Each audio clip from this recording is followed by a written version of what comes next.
Première vidéo d'une série de vidéos concernant la suite du cours de programmation de première année. Et donc ici, c'est le cours de programmation de deuxième année. Pour ce cours, il y a moins d'heures à l'horaire, donc il y aura moins de matière. Alors le plan du cours, il y a 3 chapitres. Le premier, c'est le sujet de cette vidéo-ci, c'est le sujet plus saoulant en ce qui me concerne, mais pour certains d'entre vous peut-être aussi. Donc on va faire un rappel du cours de l'année dernière, et pour valider ce rappel, il y aura un TP. Le chapitre 2, on parlera de fichiers et de chaînes de caractères avec 2 TP. Et le troisième chapitre, on parlera, c'est le clou du spectacle, des pointeurs avec 2 TP pour mettre ça en pratique. Comme c'est le chapitre des rappels, ceux pour qui c'est frais en tête, vous pouvez carrément sauter cette vidéo. Parce que voilà, ça va être que de la redite. Je vais aller plus vite. J'avais pensé copier-coller mes scripts audio de l'année dernière, mais ici je vais aller plus vite pour ceux qui veulent juste se rafraîchir la mémoire et éviter que la vidéo ne soit trop longue. Petit rappel pour se rafraîchir la mémoire sur le logiciel utilisé qui est Visual Studio et non Visual Studio Code. Ne pas confondre les deux. Maintenant, vous pouvez utiliser ce que vous voulez, Brawl Code, Visual Brawl ou n'importe quoi. Ce qu'il y a, c'est juste que pour l'examen pratique, dans l'établissement, ça sera Visual Studio non code d'installer sur les machines. Alors, petit screenshot de la page de téléchargement. Pour ceux qui seraient nouveaux ou qui veulent le réinstaller sur une machine, vous avez accès à la version gratuite qui est tout à fait suffisante dans le cadre des cours. Et pour les étudiants de la HEH, vous avez normalement accès à la version entreprise en vous authentifiant sur Azure avec vos accès HEH.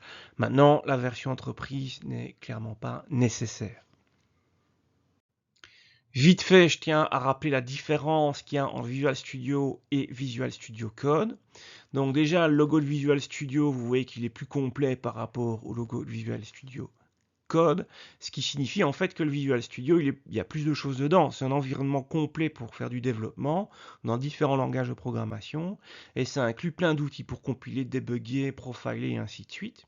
Tandis que le Visual Studio Code, lui, c'est juste un éditeur de texte sur lequel on peut rajouter plein d'extensions. Donc à la base, c'est juste modifier des fichiers texte. Et puis on rajoute des plugins en fonction des besoins. Et voilà. Donc c'est pas le même outil à la base. Et donc nous, on va pas s'embêter, on va prendre un outil dans lequel il y a tout dedans. Chaque année, chaque classe, limite presque chaque séance, il y a toujours bien un gogol qui me dit « Ouais, j'ai installé, mais je sais pas faire du C++, il n'y a rien qui va. » Quand vous installez un soft de manière générale, évitez de faire next, next, next, next install sans regarder en mode gros gogol. Il y avait une case à cocher lors de l'installation parce que par défaut, il n'y a pas le C++ dans Visual Studio. Donc, il faut activer, cocher cette case-là. Je vous ai fait un screenshot de la bonne case parce qu'il y en a d'autres où il y a marqué C++, c'est celle-ci. Et seulement quand vous avez fait ça, vous pourrez créer des programmes, il y aura le compilateur C++. Si vous avez oublié, c'est pas grave. Après avoir installé Visual Studio, il y a Visual Studio Installer dans lequel vous pouvez aller modifier votre installation et cocher sur cette case. Pour faire un nouveau programme, on ne crée pas un nouveau fichier dans Visual Studio, on crée un nouveau projet. Donc c'est ce qu'on fait, créer projet. Et on choisit ici dans le menu déroulant le C++. Et idéalement, vous voyez, on fait un projet vide. Voilà le bon type de projet à créer. Ensuite, on vous demande de nommer votre projet. Vous allez me dire pourquoi j'en parle, vous allez voir. Donc ici, on donne le nom, puis le dossier dans lequel vous stockez vos fichiers. Pensez quand même bien regarder ça. Vous pouvez le changer si vous voulez, c'est quand même important. Parce qu'à un moment donné, on va aller mettre des fichiers dans le dossier sur lequel il y a vos fichiers sources. Donc il faut savoir où ils se trouvent. Alors, de règle générale, en informatique, tout ce que vous nommez, pas d'espace, pas d'accent, pas de caractères spéciaux. Alors, je sais que vous nommez des fichiers Word et ainsi de suite avec des espaces et des accents dedans. Ok, je m'en fous, mais quand on développe, le faites pas. Donc, utilisez que des lettres, des chiffres, des tirets, des underscores. Je vous prends un bête exemple. Un jour, je jouais avec des potes à un jeu vidéo. Mon PC crache tout le temps. C'était quoi? Il y avait un dièse dans mon pseudo, ça faisait cracher le logiciel. C'est con, mais c'est comme ça. Il faut vous dire qu'en informatique, en fonction de la langue utilisateur, on n'a pas les mêmes accents et ce genre de trucs-là. Donc dès que vous jouez avec des caractères spéciaux, potentiellement, c'est une faille dans la matrice. Donc on n'utilise pas ça. Faites simple, lettre, chiffre, tiret, underscore. Et alors le truc ultime, surtout, dans les liens, dans les dossiers dans lesquels vous stockez vos trucs, pas de OneDrive, pas votre répertoire utilisateur synchronisé avec OneDrive. Il y a des étudiants, ils ont passé une journée complète à ne pas savoir travailler uniquement parce que les fichiers sont dans un dossier synchronisé avec OneDrive. Quand vous faites un truc avec OneDrive, la synchro, elle n'est pas immédiate. Et quand vous compilez et que Visual Studio essaye de créer plein de fichiers dans OneDrive, bah, ça marche qu'à moitié. Et le logiciel qu'ils exécutent, c'est pas celui que vous modifiez. Donc il y a plein de conneries qui arrivent. S'il vous plaît, pas de caractères spéciaux, pas d'espace et pas de OneDrive. Bon, bah ensuite, ça y est, on est dans notre projet. Vous avez la fenêtre d'explorateur de solutions sur la droite, ici, dans lequel il y a moyen de voir les fichiers. Et vous allez dans Projet, ajouter un nouvel élément. Et là, vous appelez votre fichier comme vous voulez. Perso, moi, j'ai l'habitude de l'appeler source, parce que dans les vieilles versions de Visual Studio, c'était le nom par défaut. Mais de nouveau, même règle, hein, pas d'accent, pas de caractères spéciaux, machin, tout ça. Donc, c'est le nom de votre fichier principal. Voilà, on voit que le fichier apparaît une fois qu'il est créé. Vous double-cliquez dessus, vous avez alors une fenêtre blanche, ou peu importe la couleur en fonction de votre configuration. Et voilà, et ici on va mettre un code minimal. Code classique, premier truc à faire, c'est de mettre un petit code à la con comme ça qui va juste afficher coucou, et de voir si on sait lancer le code. Première chose à faire, donc une fois qu'on a ce petit texte, c'est d'essayer de compiler, voir si ça tourne. Pour ça, il y a plusieurs façons pour compiler, on les verra juste après, mais la façon la plus simple, c'est de cliquer sur cette icône-là. Si vous ne voyez pas l'icône, c'est équivalent d'aller dans le menu débugger, exécuter sans débogage. Le programme se lance et on voit qu'il y a bien coucou qui s'affiche. Si ça ne se lance pas, soit vous avez une erreur de syntaxe, soit vous avez mal configuré votre projet. Revenons vite fait sur les différentes manières de compiler avec Visual Studio. Donc il y a ce menu-là. Alors c'est important de le comprendre parce que ça permet d'offrir certaines fonctionnalités et ou certains niveaux de performance. Donc vous allez voir. Donc premièrement, il y a le choix du langage machine. Donc en fonction de votre matériel. Sur PC conventionnel, généralement on utilise du x64. Maintenant, si vous compilez sur, je sais pas, un ordinateur Apple récent, là vous serez sur un truc ARM ou voilà, ça dépend de votre matériel. Ensuite, on a le menu ici où on choisit le mode debug. Donc quand on est en phase de développement, on ne chipote pas ces debug. Et quand on a terminé, on passe en release, donc ça vire toutes les informations de débugage dans votre logiciel, ce qui fait que son exécution peut être potentiellement plus rapide. Et pour le lancer, on a les deux plays, donc on a celui qui est plein, ça c'est pour le lancer avec le débugger de Visual Studio actif, et ça c'est pour le lancer sans le débugger. Alors le débugger c'est quoi? Le débugger il est utile pour quand vous voulez vérifier des données, vous avez le calcul que votre programme fait n'est pas bon, vous ne comprenez pas pourquoi. Donc quand votre programme compile mais que son résultat n'est pas cohérent à vos yeux, c'est là où le débugger est utile. Donc l'idée c'est de mettre un breakpoint. Donc par exemple, votre programme il affiche la valeur Y et vous vous dites mais elle n'est pas bonne, je ne comprends pas. Donc vous mettez un breakpoint en ligne 7 et ce qui sera pour effet que quand vous allez lancer le programme avec le débugger, il va se mettre en pause à la ligne 7. Et donc vous allez pouvoir retourner dans le code et voir ce qui s'y passe. Par exemple, en survolant avec votre souris les lignes précédentes, par exemple x, vous verrez, x il vaut 2. Alors vous avez écrit que 5 divisé par 2. Vous pensez dans votre tête que ça vaut 2,5, mais non, vous voyez que dans le programme, au niveau du code, ça vaut 2. Pourquoi? Parce que x est une valeur entière, donc les virgules machin, il ne les retient pas. Donc 5 divisé par 2, ça fait 2 pour une valeur entière. Et donc vous comprenez ensuite pourquoi votre programme, son calcul, n'est pas bon juste après. Vous pouvez également épingler des variables quand vous avez beaucoup de lignes de code pour les voir en permanence et pas devoir lire avec votre souris à droite à gauche sur le code. Et si vous pouvez mettre plusieurs breakpoints, hein, vous n'êtes pas obligé de bloquer qu'une seule ligne.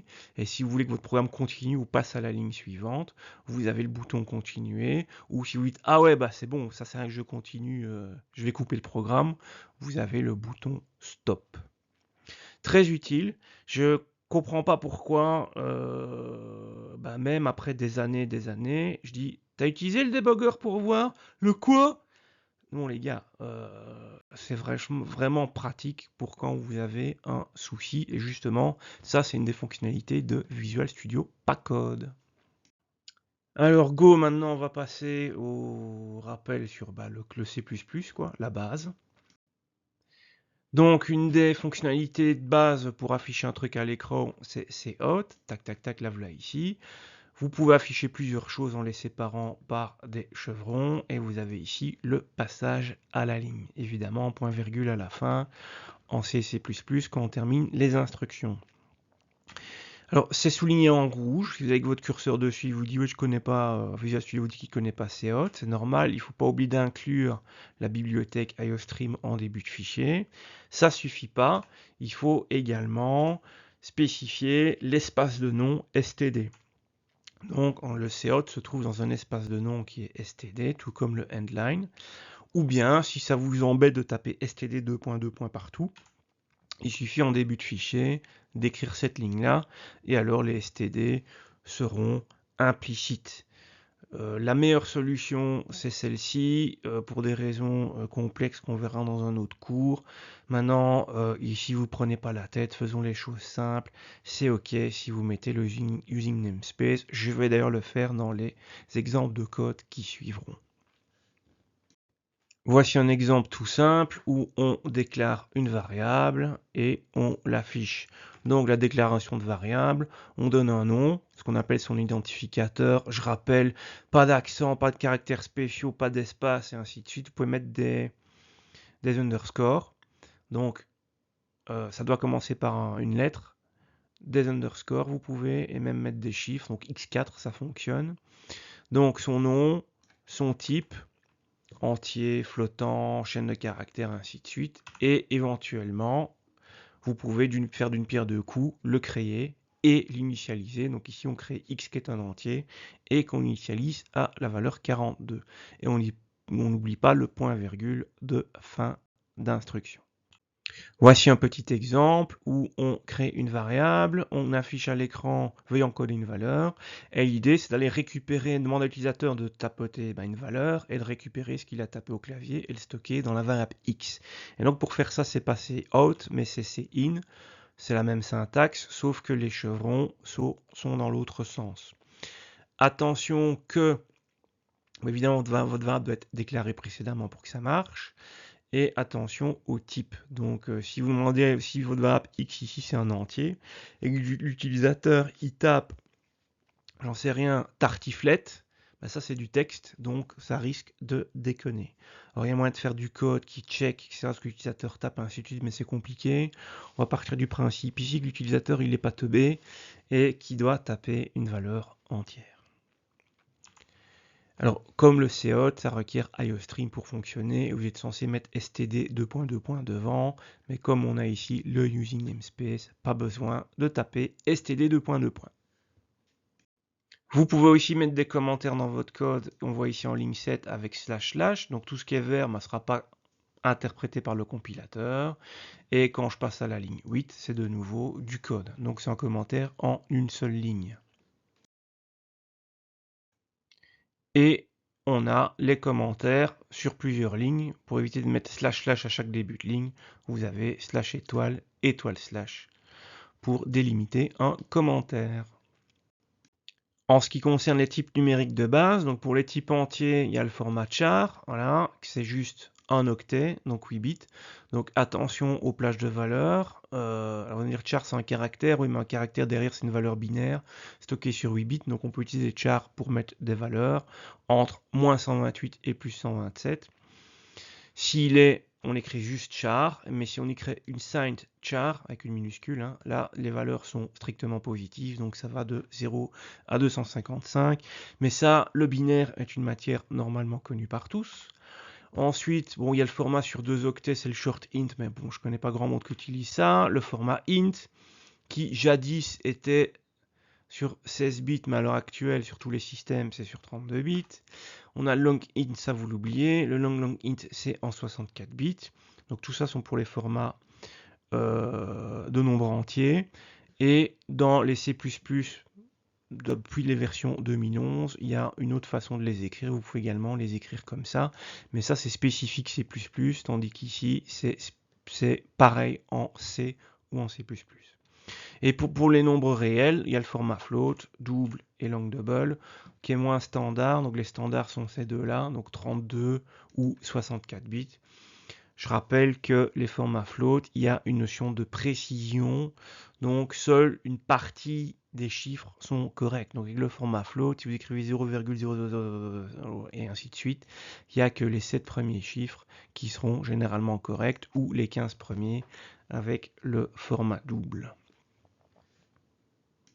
Le format char, donc le type char, au lieu de mettre une valeur numérique, vous pouvez mettre un caractère. Voilà la syntaxe. Donc un seul caractère, c'est entre apostrophes. Et donc, en théorie, c'est un octet par char. Vous avez le bool pour le booléen, donc vrai ou faux, ou bien 0 ou 1. Alors, on pourrait dire que ça occupe un seul bit. Non, ça occupe 8 bits parce que les cases mémoire en informatique font minimum la taille minimale d'une valeur, c'est un octet. Donc ça, voilà. On a le format string qui requiert en C++, donc ça c'est spécifique C++, le string, les autres c'est C, C++, donc qui requiert la bibliothèque string qui comme COTC in est dans l'espace de nom std, et une fois que vous avez ça, vous pouvez créer des variables de type string. Alors, une chaîne de caractères, c'est pas entre apostrophes comme un caractère, mais c'est entre guillemets. C'est comme ça qu'on voit la différence entre une chaîne et un caractère. Attention que quand vous voulez demander à l'utilisateur de tapoter quelque chose au clavier du texte et de le récupérer dans une variable de type string, là avec la fonction cin, ça va merder dès qu'il y a un espace. Donc si le gars tape une phrase avec des espaces, il ne faut pas utiliser cin pour choper le texte, mais il faut utiliser cette instruction-ci. Donc getLine, cin, virgule, votre variable. Et alors, on a aussi un type void, lui qui sert à rien. Donc, généralement, on crée rien de type void. Donc, ça, voilà. Mais on verrait plus tard que des fois, ce type peut être utile. Passons maintenant aux structures de contrôle. La première structure qu'on voit généralement, c'est la structure conditionnelle if. Donc en programmation, des fois on veut faire un test, par exemple si elle est plus grand que x. Si c'est le cas, on effectue un truc, et si c'est pas le cas, on fait autre chose. Et donc pour ça, c'est le if. Voici la syntaxe en C++. Donc on teste ici la condition. Si ça passe, c'est ça. Si ça passe pas, c'est ça. Attention, quand on veut faire un test d'égalité, c'est 2 fois égal, hein. Donc un seul égal, c'est une affectation. 2 fois égal, c'est tester l'égalité. Des fois, ça arrive de taper qu'un seul égal, le programme compile, mais le résultat n'est pas celui escompté. C'est parce que mettre un seul égal, c'est pas une faute de syntaxe, mais c'est une faute de logique. Donc vous ne laissez pas avoir dans un if, c'est 2 fois égal quand on teste l'égalité. Si comme ici, il n'y a qu'une seule ligne dans le if et dans le else, on n'est pas obligé de mettre les accolades. On peut l'écrire comme ça. Mais c'est assez dégueulasse, je ne vous conseille pas. Et alors autre chose aussi, des fois quand on fait le test, si le test passe, on effectue quelque chose, et si le test passe pas, on veut rien faire. Dans ce cas-là, il n'y a pas besoin de mettre le else. Le else devient, faut pas l'écrire, il est facultatif. Alors pensez aussi à indenter correctement votre code. L'indentation, c'est quoi? Vous avez ici la fonction main. En début de fonction, vous avez l'accolade ouverte. En fin de fonction, l'accolade fermante. Et puis, on fait une tabulation ici pour le contenu. Et donc, à chaque fois qu'on a quelque chose qui est contenu entre deux accolades, donc par exemple, vous avez ici le if. Vous voyez, je fais une indentation comme ça avec une tabulation. Alors, il y a différentes normes d'indentation. Il y a différentes façons de le faire. peu importe celle que vous préférez, moi je vous montre celle que je préfère. Il y a tout un blabla là-dessus dans le cours de l'année précédente. Le truc, c'est faites une indentation qu'on puisse repérer visuellement quel bloc est contenu dans quel bloc. Parce que si on n'indente pas, comme ici à droite, bah, c'est difficile de s'y retrouver. Alors le code ici, il est tout petit, ça va encore, mais des fois, quand on a 5 accolades comme ça d'affilée, pour s'y retrouver, c'est pas évident. Tandis que si l'indentation est faite, c'est OK. Moi, un étudiant qui m'appelle parce qu'il a une merde dans son programme, il s'en sort pas et le code il n'est pas indenté, je lui dis tu fais ton indentation et puis je reviens. Parce que sinon je vais pas perdre mon temps. S'il fait pas d'effort. Alors qu'en programme, des fois on va faire plusieurs tests successifs. Donc par exemple, on veut tester s'il y a plus grand que x. Si c'est le cas, on fait un truc. Mais si c'est pas le cas, il y a peut-être un autre test à faire. Donc si c'est pas le cas, ouais, mais il n'est pas plus grand que x, mais je veux tester s'il est plus grand qu'y. Et en fonction de ça, je fais quelque chose ou autre chose. Et donc, on a la possibilité de faire comme ça du else if. Donc, on fait un premier test. Si ça passe pas, un second. Si ça passe pas, on peut faire un troisième, puis un quatrième, tant qu'on veut. Et si rien de tout ça n'a été validé, on a de façon optionnelle, et on n'est pas obligé de le mettre, le else final. Alors, si maintenant le test, c'est uniquement tester la valeur d'une variable, alors il y a autre chose de un peu plus propre que des else if imbriqués, enfin consécutifs, c'est l'opérateur switch qui, lui, on va tester ici la valeur d'une variable, qui doit être un entier ou caractère, hein, ça ne marche pas avec des floats ou des chaînes ou des trucs comme ça. Donc on teste sa valeur. Si ça vaut 1, on a ce code là, puis break, ça c'est important, mais on va en parler après. Si ça vaut 2, on a le code ici. Si ça vaut 3, le code là. Si ça vaut 4, le code là. Et si ça vaut rien de tout ça, on a le code par défaut. Alors ici j'écris 1, 2, 3, 4 dans l'ordre croissant, mais on peut mettre ça dans un ordre quelconque. Ça peut être 4, 2, 3, 1, il n'y a pas de problème. Donc, pour rappeler, si ce sont des tests différents, on a le else if. Si c'est tester la valeur d'une variable, bah, le switch, c'est le plus adapté. Donc dans le code ici, qu'est-ce qu'on voit? On demande à l'utilisateur de fournir une valeur, c'est stocké dans la variable A, puis on fait un switch sur la variable A. Si c'est 1, ben on dit que ça vaut 1, 2, et ainsi de suite, et ainsi de suite. Et si c'est ni 1, ni 2, ni 3, ni 4, on arrive dans le défaut et on affiche que ben, c'est une valeur différente. Donc si on exécute, voilà, on exécute le truc, le mec il a tapé 2, donc on écrit bien A vaut 2. Si maintenant on a oublié d'écrire tous ces breaks dans le switch, bah ça compile, il n'y a pas de problème. Donc c'est le même code, mais j'ai viré tous les breaks. Je l'exécute. Le mec il tape 2. Alors donc le A va être testé, la variable A va être testée. On arrive bien dans le K2. Il va afficher A vaut 2, on le voit là. Mais comme il n'y a pas de break, il va rester dans le switch et il va exécuter tout le reste du code. On va me dire c'est complètement con, ça aurait pu être implicite les breaks. Bah des fois ça arrive dans certains algos, ça m'est déjà arrivé de vouloir avoir un comportement comme ça. Ça dépend de ce qu'on code. Donc généralement les breaks c'est le comportement par défaut qu'on veut, donc on les met sans trop réfléchir. Mais pour arriver d'avoir envie de faire un truc comme ici à droite, le développeur a le choix. Dans les structures de contrôle, on a aussi les boucles, et on va commencer avec la boucle for. La boucle for, donc on a le déroulé ici en vert. Il y a la première étape, la phase A, on doit créer un compteur à l'initialiser, dans l'exemple ici, à la valeur 0. Ensuite, en phase B, il y a une condition qui est passée. Si la condition est vraie, alors on rentre dans la boucle, on fait ce qu'on a à faire, on met à jour le compteur, on remonte ici, on réexécute la phase B. L'idée, c'est de voir si la valeur du compteur a changé et si elle respecte ou pas la condition. Condition respectée, on reboucle. Et si la condition n'est plus bonne, alors on sort de la boucle. Donc l'objectif, c'est qu'à un moment donné, la condition soit plus bonne pour sortir de la boucle. Car si la condition est en permanence vraie, alors on boucle à l'infini. En termes de syntaxe, ça donne ça. Avant de regarder le code, l'exécution de ce code, qu'est-ce qu'il fait? Il demande à l'utilisateur de donner une valeur pour x, une valeur pour y, et ensuite le code va afficher ça, donc 2, donc la valeur de x, élevé à la puissance y, donc 3, ça nous donne la valeur 8 qui sera stockée dans le code dans la variable r, petit r. Donc c'est élevé x à la puissance y. Et on a fait ça comment? On a fait ça avec une boucle for. Donc retournons dans le code. Ici, première ligne, on crée les variables. Donc x, y et r pour la réponse. On demande à l'utilisateur les valeurs de x et de y. Et ensuite, voilà notre boucle.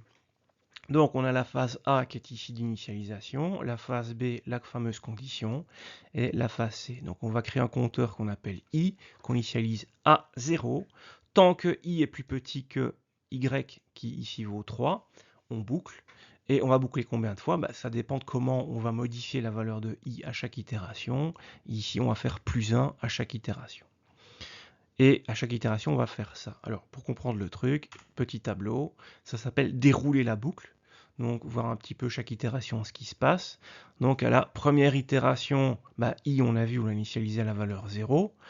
Est-ce que I, c'est plus petit que 3? Oui. Donc, on rentre dans la boucle. Avant d'exécuter cette ligne-ci, donc juste avant d'exécuter, je vous ai mis la valeur de R avant d'exécuter la ligne, tac, et la valeur de R après avoir exécuté la ligne. Donc avant d'exécuter la ligne, R il vaut 1, on l'avait initialisé ici, et qu'est-ce qu'on va faire? On va faire R fois égale X, je rappelle que X vaut 2, donc 1 fois 2, ça fait 2, voilà. Itération suivante, qu'est-ce qui se passe? Il y a plus I qui se passe, donc on incrémente le compteur. Est-ce que 1 est plus petit que 3? Oui. R, il vaut 2. Je fais 2 fois 2, ça donne 4, donc j'exécute ma ligne. Hop, on a fini notre itération, incrémentation de I, est-ce que c'est plus petit que 3? Oui. Donc R qui valait 4, je le fais fois 2, ça donne 8. Incrémentation de I vaut 3, est-ce que 3 est plus petit que 3? Non. Donc on quitte la boucle et on affiche la valeur de R qui vaut 8. Les deux autres boucles, c'est le while et do while, et avec ces boucles-là, il n'y a pas de gestion intégrée d'un compteur avec une phase d'initialisation et ainsi de suite. Il y a juste une condition. Et voilà, donc c'est que le losange en vert, donc il y a une condition là, et tant que cette condition est vraie, on va itérer. Et quand la condition passe à faux, on sort de la boucle. La do while, c'est la même. Le seul truc, c'est qu'on va d'office au moins toujours itérer une fois. Donc on fait directement une itération. Et puis seulement après, on va tester la condition. Et si elle est vraie, on continue de boucler. Donc d'un point de vue syntaxe, le while, c'est ça. Donc on a while, une condition, du code. Et donc dans le code qu'il y a là, à vous de mettre un truc qui va faire qu'à un moment donné, la condition n'est plus bonne. Parce que si le code qui est ici ne modifie aucune valeur testée dans la condition, vous allez boucler à l'infini. Même chose pour le do while, la seule différence qu'il y a au niveau de la syntaxe, c'est qu'on exécute au moins toujours une fois le code, et puis le test il se fait à la fin. Petite chose aussi, il ne faut pas oublier qu'ici il y a un point virgule, qu'il n'y a pas là. Alors ce qui est génial, c'est que si vous en mettez un ici, un point virgule, ça compile, mais votre code, il va boucler sur le point virgule, et donc ça va partir en couille, parce qu'il va boucler à l'infini.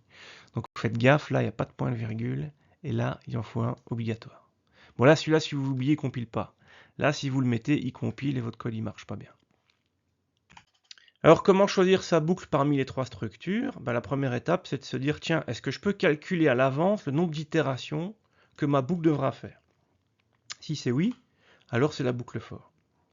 On avait vu l'exemple x à la puissance y, on savait définir qu'il fallait boucler y fois. Donc, boucle for, nickel. Parce que dans la boucle for, au début de boucle, on vient dire, voilà, j'ai un compteur, tant que le compteur est plus petit que gna gna gna, on l'incrémente d'autant. Donc, on vient dire à la boucle, tu boucleras autant de fois. Mais ça peut arriver qu'on ne sache pas à l'avance combien de fois on boucle, tant qu'on n'a pas commencé à faire des calculs à l'intérieur de la boucle. Il y a un fichier, tant qu'il y a des lignes dedans, tu boucles, mais on ne sait pas combien de lignes il y a, enfin voilà, bref, peu importe. Donc, ça ne sera pas la boucle for. Dans ce cas-là, il y a une seconde question à se poser. Faut-il itérer au minimum une fois? Si c'est oui, c'est le do while, vu que dans le do while, on fait une itération et puis il y a la condition. Maintenant, ça pourrait arriver qu'on ne sait pas si on itère une fois ou pas. Donc il y a des fois où on n'itère même pas, il y a une condition. Si la condition n'est pas bonne d'entrée de jeu, on ne va même pas itérer. Et dans ce cas-là, c'est la boucle while. Avec la boucle while, vous savez quasi tout faire, mais c'est pas le meilleur choix en fonction du cas de figure. Le meilleur choix en fonction du cas de figure, c'est de suivre ce raisonnement logique. Alors, il y a les instructions break et continue. Je prends un exemple avec une boucle while, d'ailleurs une boucle infinie. Voilà. Volontairement, on a créé une boucle théoriquement infinie. On va voir que dans la pratique, potentiellement, on peut sortir de la boucle. Alors, comment? Par exemple, ici, avec le if. Donc, si i qui est sûrement modifié quelque part dans la boucle, hein, tout le code n'est pas là, est plus grand que 10, alors break. Break, c'est comme avec les switches. Quand vous avez un break dans un switch, ça sort du switch. Bah pareil, si vous avez l'instruction break exécutée dans une boucle, alors on sort de la boucle. Boum. Voilà. Et il y a une autre instruction qui, elle, est spécifique aux boucles, qui est continue. Celle-ci, ce qu'elle va avoir pour effet, c'est de pas quitter la boucle, mais de ne pas exécuter la suite des instructions plus bas. Donc, je vais effacer toutes mes marques, hein, parce que c'est un peu le bordel. J'y arrive, voilà. Donc, dans notre boucle, à chaque itération, on va tester si i est pair. Et s'il est pair, on va faire continue. Ça veut dire qu'il y a un traitement ici qui va se passer, qu'on va sauter, on va recommencer, on va passer à l'itération suivante. Voilà, ça sert à ça le continue. Ça marche dans les do while, ça marche dans les boucles for aussi. Voilà, donc ce sont des instructions qui marchent. Donc le continue marche dans les boucles uniquement, et le break lui fonctionne dans les switches et dans les boucles.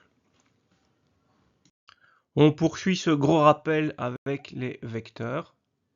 Alors en C++, il y a un truc super utile qu'il n'y a pas en C, ce sont les vecteurs. Il y a moyen de les créer en C, mais je veux dire, faut le faire. Ici en C++, c'est déjà fait pour vous. Et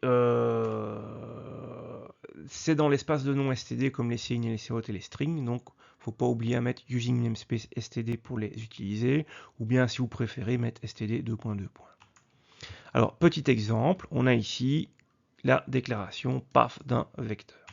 Donc on a le mot-clé vector, voilà, quand on veut créer un vecteur. Chaque case du vecteur doit être du même type, donc on doit définir ici le type. Donc dans notre exemple, on a choisi le type entier. Ensuite, on a le nom du vecteur. Dans ce cas-ci, il s'appelle V. Et puis, on a, soit on peut s'arrêter là, mettre point virgule, soit dans l'exemple ici, on dit le nombre de cases, soit on peut dire le nombre de cases, plus, et là c'est facultatif, hein, la preuve on ne l'a pas fait, on peut initialiser ces cases. Donc je peux faire 5 cases, initialiser la valeur 10, c'est possible aussi. Donner le nombre de cases est également facultatif, je pouvais faire un vecteur vide. Ensuite, dans le code, qu'est-ce qu'on fait? On va boucler sur toutes les cases du vecteur. L'idée va être de mettre des valeurs dedans.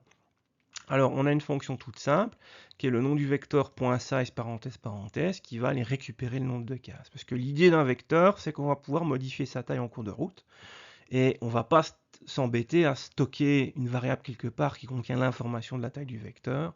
On peut directement lui demander, et vecteur, quelle est ta taille? Ça évite de faire des erreurs. Et donc ici on a le cas, on va boucler, on démarre à 0, tant que le i est plus petit que le nombre de cases du vecteur, on boucle, car on a incrémenté par 1 la valeur du compteur à chaque itération. Qu'est-ce qu'on fait dans notre boucle? On accède aux cases 0, 1, 2, 3, 4, donc les 5 cases, la première à l'indice 0, et dans chaque case, on va y stocker une valeur de 0 à 99. Pourquoi? Parce qu'on fait une valeur aléatoire, divisé, et on prend le reste de la division entière par 100 qui donnera une valeur entre 0 et 99. Ensuite, il y a une autre fonction qu'on peut utiliser, qui est la fonction pushback, ce qu'on a fait ici. Pushback va ajouter une case en fin de vecteur. Donc dans notre exemple ici, on va ajouter une 6e case avec la valeur 2000. Il y a aussi la fonction popback qui apparaît dans le code. Popback va retirer la dernière case. Alors si je reviens sur le code, on a une boucle ici, on va de nouveau boucler sur toutes les cases du vecteur. Cette fois-ci, il y a 6 cases. Afficher chacune des cases, séparées par un espace, et ça va afficher, par exemple, ce code-là. Donc on a 5 valeurs aléatoires, et la 6e, qui est la valeur 2000, qu'on avait ajoutée en fin de vecteur. Continuons la manipulation avec les vecteurs. Donc ici, j'ai le vecteur, par exemple, V, qui contient 8 cases. Attention à ne pas se gourer, la première case, son numéro c'est 0, hein, c'est pas 1, c'est pour ça que c'est de 0 à 7 quand j'ai 8 cases. Et en deuxième ligne, ici j'ai les valeurs contenues dans le vecteur. Imaginons que nous voulons insérer une valeur, v.insert pour insérer, et on va aller insérer. Si on avait tapé juste v.begin, ça aurait inséré en tout début de vecteur, mais ici on a tapé plus 3, donc ça va insérer en 4e position une nouvelle valeur, laquelle la valeur 42. Donc vBegin serait inséré ici, plus 1 là, plus 2 là, plus 3 là. Et donc on a bien le 42 qui vient se mettre à cet endroit-ci. Si on peut insérer, on peut également supprimer. Et donc si je veux supprimer par exemple la case ici avec la valeur 50, la syntaxe est la suivante, c'est erase, begin. Si ça avait été begin tout seul, c'était celle-ci qui était supprimée. Plus 1, c'était celle-là, et ainsi de suite, et ainsi de suite. Et plus 5, c'est simplement la case en indice 5 qui va être supprimée. Ce qui donne ça. On peut également vider le vecteur avec clear. On peut redimensionner le vecteur avec resize. Dans ce cas-ci, on dit moi je veux que tu fasses 3 cases et chaque case vaut 0.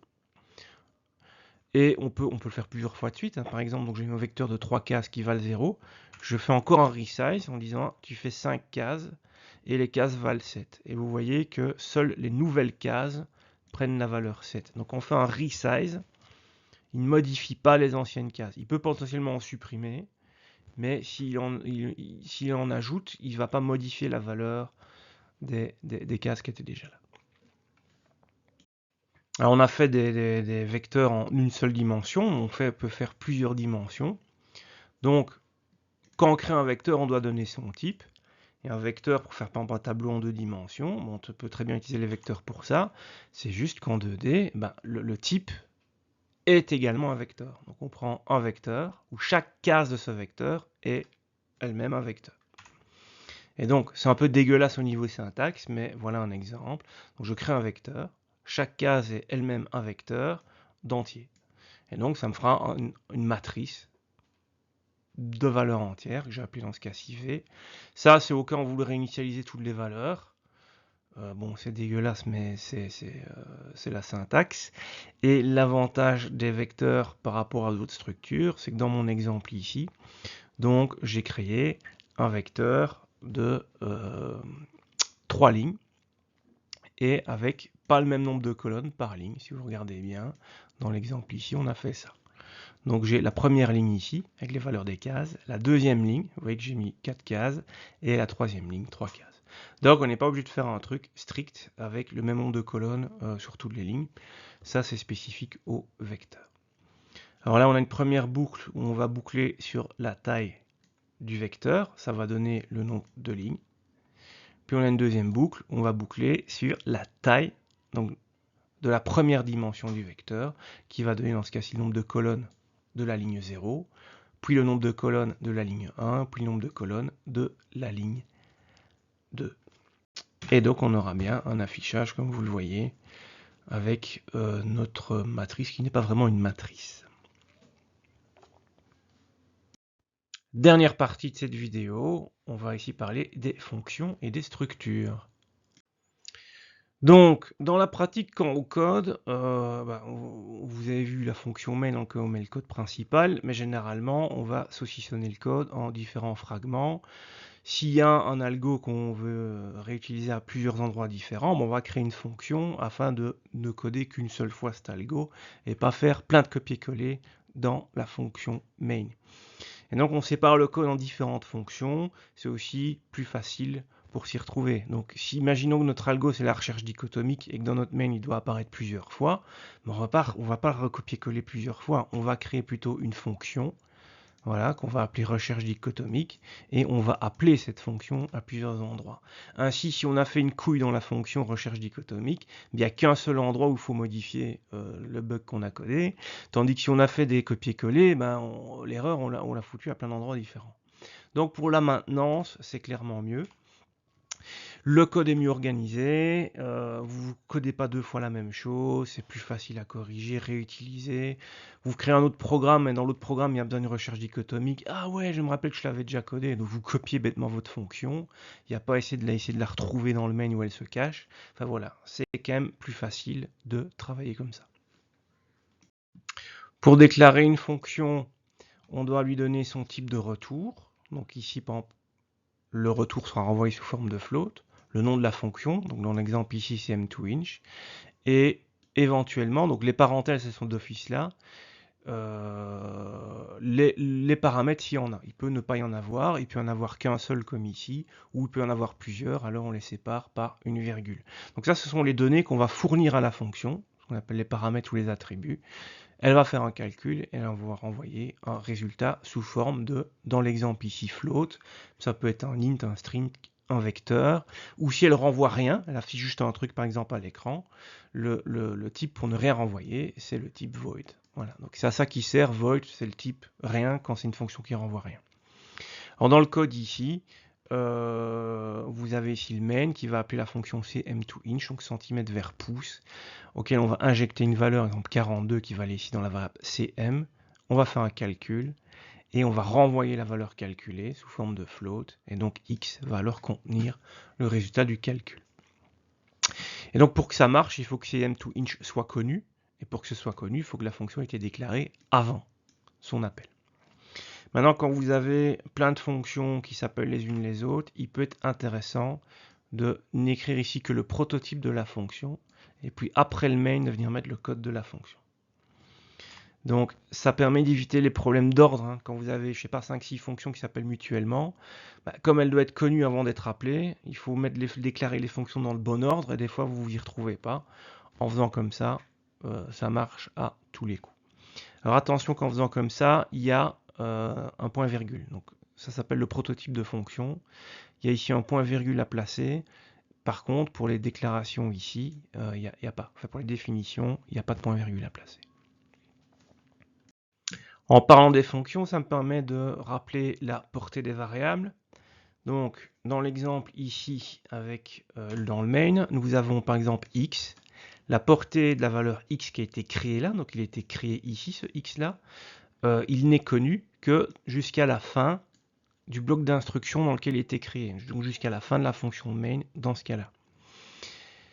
Alors, il a beau avoir le même nom, le x qui se trouve ici, c'est pas le même x, c'est pas la même variable. La portée de ce x-là, c'est à partir de sa création, donc là, jusqu'à la fin du bloc dans lequel il a été créé. Donc, ils ont beau avoir le même nom, ce ne sont pas les mêmes variables et non pas la même portée. Donc, si je veux écrire ici en dehors x quelque chose, vous voyez qu'il n'y a pas de portée ici, x, j'y ai pas accès. Là, pareil, voilà.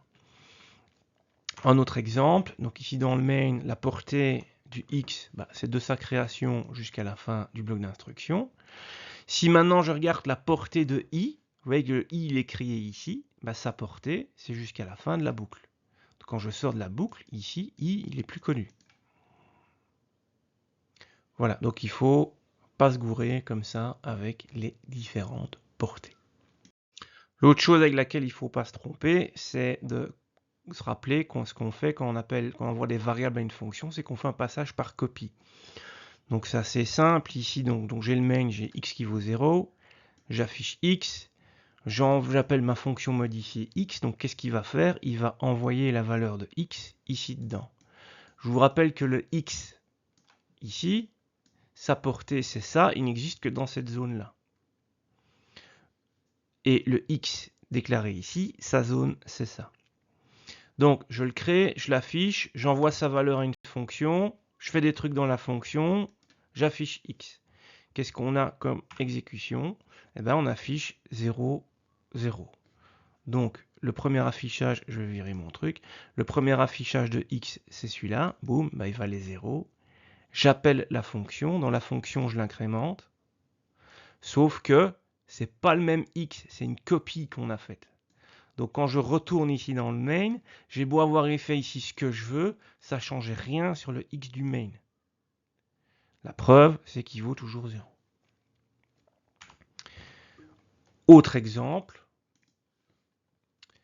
j'ai un vecteur ici qui est créé avec 4 cases. J'appelle la fonction modifier. Dans modifier, qu'est-ce qu'il fait? Il va boucler sur toutes les cases du vecteur et il va ajouter 1. Donc initialement, on voit que mon vecteur il va être 10, 20, 30, 40. Je l'envoie à ma fonction, j'ajoute 1 à chacune des cases. Puis j'ai fini ma fonction, je retourne dans le main et j'affiche les cases de mon vecteur. On voit qu'elles valent 10, 20, 30, 40. Donc tab, le mot tab ici est connu là. Et le mot tab là, ça a beau être le même mot, il est créé ici, c'est un autre tab qui est connu que là. Et donc c'est une copie qui a été effectuée, j'ai travaillé sur la copie. Donc l'original n'a pas été modifié. Donc une structure, c'est quoi? C'est un nouveau type que vous déclarez vous-même. Donc par exemple, ici, on a créé le type heure et on a décidé qu'une heure, ça serait composé de quoi? D'un entier qui contient le nombre d'heures, d'un entier qui contient le nombre de minutes et d'un double qui contient le nombre de secondes. Alors, l'idée d'une structure, c'est de faire quelque chose qui contient plusieurs valeurs et de les regrouper dans un seul ensemble qu'on appelle structure, en l'occurrence ici heure. Ça permet de diminuer le nombre de variables que vous avez dans votre code. Donc, par exemple, ici dans le main, vous voyez, on a 3 structures. On a quand 2 et quand 3. Vous voyez ici 3 manières différentes de les déclarer. Donc là, je la déclare sans l'initialiser. Là, je la déclare et j'initialise les 3 paramètres. Là, on la déclare et on n'initialise que 2 des 3 paramètres. Ensuite, on peut manipuler la structure et accéder à ces paramètres individuels avec l'opérateur point. On peut lire et écrire les données qu'il y a dedans. Si on n'avait pas eu les structures, pour stocker 3 heures, 3 heures complètes avec les heures, les minutes et les secondes, on aurait besoin de 9 variables. Or ici, j'ai besoin juste de 3 structures. Il y a aussi quand on a une fonction, donc fonction, voilà, et on veut envoyer là plein de paramètres, ça peut être intéressant plutôt que d'avoir genre 18 paramètres ici envoyés, d'envoyer une structure qui contient en interne ces différents paramètres. C'est quand même beaucoup plus propre que de mettre plein de variables différentes. Alors, c'est différent d'un tableau, parce que vous me direz, ouais, mais une heure, j'aurais pu utiliser un tableau avec 3 valeurs. Non, parce que dans un tableau, chaque case doit avoir le même type. Vous voyez ici qu'à l'intérieur de la structure, les cases peuvent avoir des types différents. Voilà, alors souvent, quand on débute, on ne pense pas trop utiliser les structures. Mais vous verrez qu'avec l'expérience, vous ne saurez plus vous en passer. Voilà, ceci termine cette vidéo et cet interminable rappel. Donc la suite du cours, ça sera de la nouvelle matière, mais juste avant, il y aura un TP, donc le premier TP, qui permet de se refaire la main sur tout ce dont on vient de parler.